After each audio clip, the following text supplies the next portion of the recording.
Shalom Bapak Ibu Saudara dikasih dalam nama Tuhan Yesus Kristus. Kita berjumpa lagi dalam ibadah Selasa untuk belajar sedikit dari kebenaran firman Tuhan. Mari kita berdoa, kita mohon pimpinan Roh Kudus supaya Dia sendiri yang mengajar kita.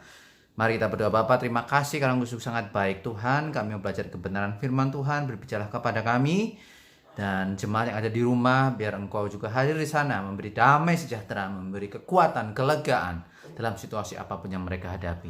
Terima kasih Tuhan, kami siap mendengarkan firman-Mu. Berfirmanlah di dalam nama Yesus. Haleluya, haleluya, amin. Puji Tuhan, Bapak Ibu Saudara yang dikasih Tuhan. Pada sore hari ini kita akan belajar kebenaran firman Tuhan dari Mazmur pasal yang ke-23. Sekali lagi, Mazmur pasal yang ke-23.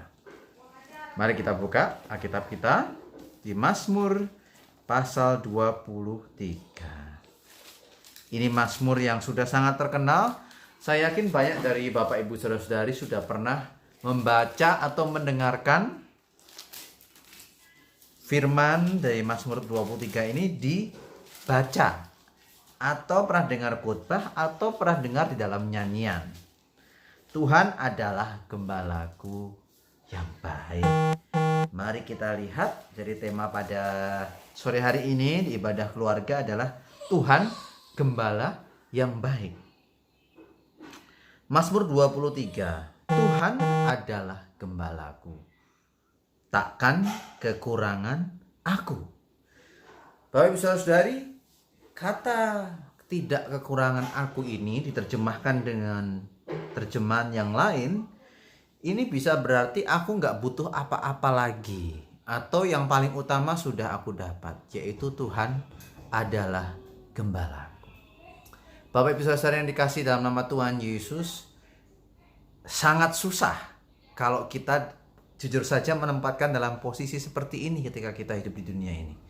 Tuhan itu bukan satu hal yang aku ingini dan yang lain gak butuh lagi. Kalau mau jujur saja, kadang banyak hal yang membuat kita tidak bersikap demikian. Banyak hal yang membuat kita susah untuk berkata, Tuhan adalah gembalaku, yang lain aku nggak mau. Tetapi dari firman ini Tuhan menginspirasi Daud untuk menulis Mazmur ini. Dia berkata, Tuhan adalah gembalaku, takkan kekurangan aku. Ia tidak butuh yang lain, Bapak Ibu Saudara. Daud itu kurang apa? Dia raja, dia tampan, dia gagah berani, dia mengalahkan banyak musuh, raja yang luar biasa. Tapi harta dan kekayaan dan keterkenalannya itu, bahwa dia sangat, istilahnya sangat masyhur itu, tidak membuat hatinya berubah. Dia tetap berkata, Tuhan adalah gembalaku. Ayat 2, ia membaringkan aku di padang yang berumput hijau, ia membimbing aku ke air yang tenang, ia menyegarkan jiwaku. Bapak Ibu Saudari, ayat kedua ini bicara tentang Daud sebagai domba. Domba itu tidak bisa hidup apa-apa tanpa gembala. Bapak Ibu Saudari, domba yang bukan kambing ya, tapi domba itu tanpa gembala maka dia tersesat, dan tanpa gembala dia akan dimangsa serigala. Dan tanpa gembala dia tidak akan hafal di mana tempat air, dan tempat rumput hijau dia tidak hafal. Beda sama merpati yang tahu jalan pulang. Beda sama kucing yang hafal di mana tempat dia biasanya dikasih makan. Ya, banyak kucing tempat saya ini, kucing-kucing rumah ya, dikasih makan sekali datang lagi, makanya nggak pernah saya kasih lagi atau jarang sekali, begitu ya. Tapi domba ini tidak tahu, kemana harus pergi untuk air, kemana harus pergi untuk makan di padang rumput yang hijau. Karena itu ayat 1 Daud berkata, tidak kekurangan aku, karena Tuhan adalah segalanya bagi Daud. Ia menyegarkan aku, ia menuntun aku di jalan yang benar oleh karena namanya. Bapak Ibu Saudari, kalau berjalan bersama Yesus sebagai gembala kita, maka jalannya itu benar. Kadang kita susah melihatnya karena kita dipenuhi oleh berbagai suara-suara atau bujukan-bujukan dunia ini untuk melihat ini yang benar atau itu yang salah. Tapi kita tahu bahwa dari Tuhan Yesus dan firman-Nya, kita tahu apa yang benar.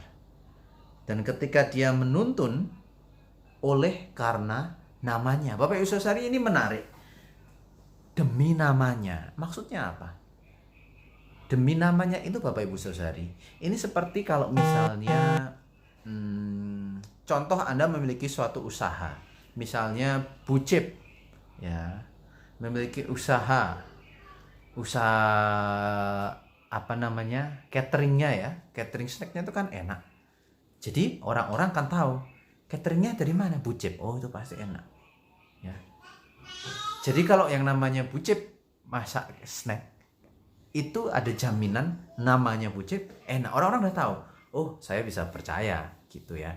Atau Mas Noto, transportnya. Orang kan dengar, oh Mas Noto, Yogyakarta. Iya. Yogyakarta itu sudah, oh saya bisa percaya sama Yogyakarta. Supir-supirnya nggak akan ugal-ugalan dan supir-supirnya ramah seperti itu. Nah, Bapak Ibu Saudari, itu nama dua saudara-saudari kita dalam usahanya. Tetapi ini nama Tuhan di dalam jalan keselamatannya yang sangat amat sempurna bisa kita andalkan. Oh Yesus, gembalaku. Aku percaya. Aku bisa ikut Tuhan. Tidak perlu khawatir. Atas namanya. Itu maksudnya Bapak Ibu Saudari ya. Kalau dalam bahasa Inggris, for his name's sake, itu dalam bahasa aslinya bahasa Ibrani memiliki arti yang sama. Karena namanya itu jaminan. Nama siapa? Tuhan Yesus.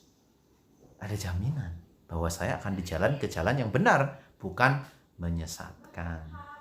Ayat berikutnya. Ya, Bapak Ibu Saudari tolong perhatikan ayat ini baik-baik. Sekalipun aku berjalan dalam lembah kekelaman, aku tidak takut bahaya, sebab Engkau besertaku. Gadamu dan tongkatmu itulah yang menghibur aku. Bapak Ibu Saudari, ayat 4 ini merupakan suatu peristiwa yang Daud ceritakan bahwa dalam hidupnya, kalau kita melihat peristiwa Daud baik di 1 Samuel, 2 Samuel sampai akhirnya nanti di 1 Raja-Raja ya, kita melihat bahwa Daud nyawanya berkali-kali hampir hilang karena Saul, karena musuh-musuhnya, pengkhianatan oleh Absalom ya, dan banyak sekali merasakan kemalangan. Tetapi dia bisa berkata, walaupun aku berjalan dalam lembah kekelaman, aku tidak takut bahaya. Bapak Ibu Saudari, kalau ikut Tuhan, gembala yang baik, gembala yang bisa dipercaya namanya, dan gembala yang sangat percaya, sangat bisa kita andalkan tadi, dan gak butuh yang lain. Karena dia yang memberi kita makanan, minuman, berkat rohani. Dia juga yang akan membimbing kita waktu kita melewati lembah kekelaman, Bapak Ibu Saudari. Artinya apa? Tuhan tidak pernah janji waktu domba, kita ini sebagai domba, akan selalu semuanya enak. Tidak. Tetapi Dia berjanji untuk menyertai kita lewat lembah kekelaman, jadinya tidak takut bahaya. Bapak Ibu Saudari, ada orang yang bertanya kepada saya, salah satu teman bertanya kepada saya, bagaimana saya menghindari permasalahan-permasalahan yang datang. Bapak Ibu Saudari pasti pernah dengar, loh, itu pertanyaan yang tidak mungkin, pertanyaan yang aneh.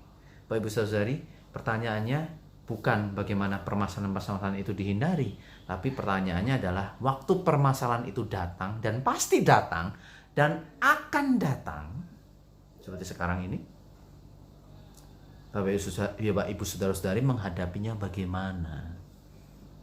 Jadi pertanyaannya bukan ada dan enggak, tetapi bagaimana. Sekali lagi Bapak Ibu Saudara yang dikasih dalam nama Tuhan Yesus, bukan tentang ada atau tidak ada masalah, tetapi bagaimana menghadapi masalah yang pasti ada dan akan ada.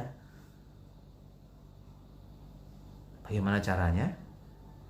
Gadamu dan tongkatmu itulah yang menghibur aku. Dan sebab ya, di atasnya, Engkau besertaku. Itu janji Tuhan, beserta kita. Bapak Ibu Saudara-saudari, coba Bapak Ibu Saudara-saudari lihat ke belakang kehidupan Anda 10 tahun ke belakang, 15 tahun, 20 tahun, 30 tahun, 40 tahun. Kalau Anda ada di sini sampai sekarang melewati berbagai permasalahan, air mata, sakit hati, kecelakaan, sakit fisik, ditinggalkan, dikhianati, disakiti, atau melihat orang yang kita sayangi dipukuli dan lain sebagainya. Tapi Anda sekarang bersama saya di sini, bertemu, berjumpa, itu karena Tuhan beserta Anda dan saya, Bapak Ibu Saudari. Haleluya. Amin. Amin. Dan gadamu dan tongkatmu itulah yang menghibur aku. Bapak Ibu Saudari, orang senang nggak butuh penghiburan. Hanya orang yang sedih dan menderita yang butuh penghiburan. Bapak Ibu Saudari, ada kalanya nanti selain lembah kelam, kita akan mengalami kesedihan mungkin. Makanya gada dan tongkatnya memberi penghiburan kepada kita. Tongkat gembala yang menuntun, kalau ke kanan dikirim dikit. Mungkin kita senang banget sama yang kanan, tapi Tuhan tahu itu berbahaya bagi kita untuk masa yang akan datang. Dan mungkin kita berurai air mata melepaskan yang di kanan ini. Apa itu? Nggak tahu. Harta, pasangan hidup, pacar, kekuasaan, jabatan, dosa. Mungkin kita sudah melekat itu. Dan kita sepertinya menangis, mau Tuhan geser ke kiri. Tapi Tuhan tahu, Tuhan ingin kita melepaskan itu dan ikut penghiburan. Bapak Ibu saudara-saudari, sekali lagi, penghiburan hanya diberikan kepada orang yang berduka. Nanti akan ada saatnya kita berduka. Dan di saat itulah penghiburan datang. Haleluya, dan pemulihan datang. Ayat 5, engkau menyediakan hidangan bagiku di hadapan lawanku. Engkau mengurapi kepalaku dengan minyak, pialaku penuh melimpah. Bapak Ibu saudara-saudari, luar biasanya ini adalah Daud itu bisa dengan PD-nya, dengan percaya diri berkata, waktu musuh datang, aku makan-makan, santai banget. Kenapa? Karena begitu percayanya kepada Tuhan dari ayat 1 sampai 4 tadi. Ya. Dan dia mengurapi. Orang Daud adalah raja yang diurapi oleh nabi, oleh hakim ya, oleh Samuel. Dia sebagai hakim terakhir dan juga berfungsi sebagai dia melayani sebagai nabi karena dia menyampaikan firman dan penyataan Tuhan, nubuatan Tuhan. Dan Daud berkata, saya diurapi. Dan pengurapan itu apa sih Bapak Ibu Saudara? Pengurapan itu berarti dia diperkenan Tuhan, mendapat perkenanan. Tuhan senang dengan dia. Tuhan itu melayakkan dia sebagai raja. Dan pengurapannya itu jatuh pakai minyak zaitun, biasanya jatuh kepada pialanya, piala perjamuan, dan melimpah kepada orang banyak yang saat ini adalah rakyatnya, keluarganya, seperti itu. Bapak Ibu Saudari, kalau Anda diperkenan Tuhan, perkenanan tidak berhenti kepada Anda, tetapi kepada anak Anda, kepada keluarga Anda, kepada istri Anda. Makanya firman Tuhan selalu berkata, satu orang diselamatkan, maka seluruh keluarganya diselamatkan. Amin. Karena pengurapan Tuhan, yang dalam konteks ini adalah seorang raja yang mendapat perkenanan Tuhan untuk memimpin Israel, yaitu Daud, dan melimpah kepada orang-orang di sekitarnya. Ayat 6, kita tutup pasal ini. Kebajikan dan kemurahan belaka akan mengikuti aku seumur hidupku, dan aku akan diam dalam rumah Tuhan sepanjang masa. Oh haleluya. Bukankah ini yang kita rindukan Bapak Ibu Saudari, terutama di saat-saat seperti ini? Diam di rumah Tuhan seumur hidupku, menyaksikan kemurahan Tuhan. Rumah Tuhan sekarang ada di mana? Ada yang tahu? Ya, tempat Anda sekarang nonton ini, di rumah Anda. Apakah Anda meluangkan waktu, meluangkan ruang, usaha, energi untuk Anda masuk ke suatu kamar atau duduk di sofa ruang tamu, tempat Anda setiap hari duduk merenungkan kebaikan Tuhan, diam ya, Bapak Ibu Saudara masih ingat merenungkan, memperkatakan itu berarti diam, merenungkan firman Tuhan. Di situ disitulah rumah Tuhan. Dan atasnya kebajikan dan kemurahan belaka akan mengikuti aku. Mengikuti Bapak Ibu Saudari, bukan dikejar. Anda gak mengejar, tapi kebajikan, kemurahan. Kebajikan, kemurahan selalu mengikutiku. Ku puji, ku sembah Kau Tuhan. Kalau kita hidupnya mengasihi Tuhan, mengandalkan Tuhan lebih dari apapun, kebajikan dan kemurahan itu mengikuti kita. Tidak perlu kita setengah mati membuktikan bahwa kita ini diberkati. Oh, itu tidak. Mereka akan datang. Kebajikan kemurahan mengikuti kita. Dan terutama bagi kita yang diam di rumah Tuhan seumur hidupku sepanjang masa. Haleluya, Bapak Ibu Saudari. Jadi kita tahu sekarang bahwa Daud dengan segala kelemahannya ya, sebagai domba ya, dia juga pernah jatuh dalam dosa dan dia juga penuh ketakutan. Dia berkata sekali lagi, Tuhan adalah gembalaku, aku gak butuh yang lain. Dan Tuhan membaringkan aku di padang yang berumput hijau, ya, membimbing aku ke air yang tenang. Karena tanpa gembala, makanya dia bilang, aku gak bisa apa-apa tanpa gembala, aku gak butuh yang lain. Kenapa? Karena hanya gembala yang tahu di mana air dan di mana padang rumput. Tuhan tahu di mana jalan yang terbaik, kekuatan, berkat, perlindungan dan pemulihan itu dari Tuhan. Ia menyegarkan jiwaku, menuntunku ke jalan yang benar. Jalan yang dituntun oleh gembala kita Yesus Kristus benar, tidak pernah salah. Sekalipun aku berjalan Bapak Ibu Saudari, masalah pasti akan ada. Tapi Tuhan berjanji beserta kita. Aku tidak takut bahaya sebab Engkau besertaku.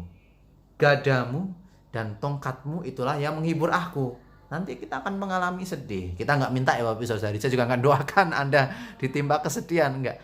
Tetapi haleluya, waktu itu datang janjinya penghiburan dari tongkat dan gadanya. Tongkat untuk membimbing, gada untuk melindungi dari serigala, kita dilindungi.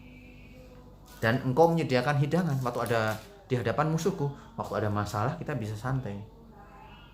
Berdiamlah, masih ingat ya, di ratapan, di Keluaran waktu Israel dikejar-kejar oleh Mesir mau menyeberang Laut Teberau, Tuhan berkata, sekarang kau diam dan lihatlah aku bekerja. Diam saja. Luar biasa ya, butuh iman. Kita harus beriman. Dan Dia mengurapi kita dengan minyak perkenanan Tuhan. Dan melimpah, haleluya. Kebajikan dan kemurahan mengikuti kita. Tuhan sediakan.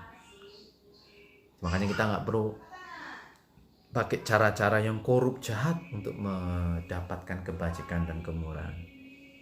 Dan kita apa Bapak Ibu Saudari yang bisa kita lakukan sehari-hari? Diam di rumah Tuhan. Sediakan waktu, ruang. Di mana terserah, waktunya terserah, tapi setiap hari luangkan waktu, bisa saya duduk merenung. Tuhan, terima kasih. Lalu baca firman Tuhan, berdoa bersama istri anak Anda, berdoa bersama kakak adik Anda, bersama orang tua Anda. Mohon maaf itu sudah lagi nyanyi. Haleluya, terima kasih Tuhan, Engkau membimbing kami. Terima kasih Engkau gembala yang baik. Berdoa bagi jemaat di rumah masing-masing, biarlah kebajikan, kemurahan mengikuti mereka. Bahkan di saat-saat susah seperti ini, kebajikan, kemurahan mengikuti. Dan mereka tetap diam bersama hamba juga kami semua di rumah Tuhan seumur hidup kami. Di dalam nama Yesus. Haleluya, haleluya. Semua yang percaya katakan amin. Dan berkati, sampai jumpa hari Jumat. Haleluya.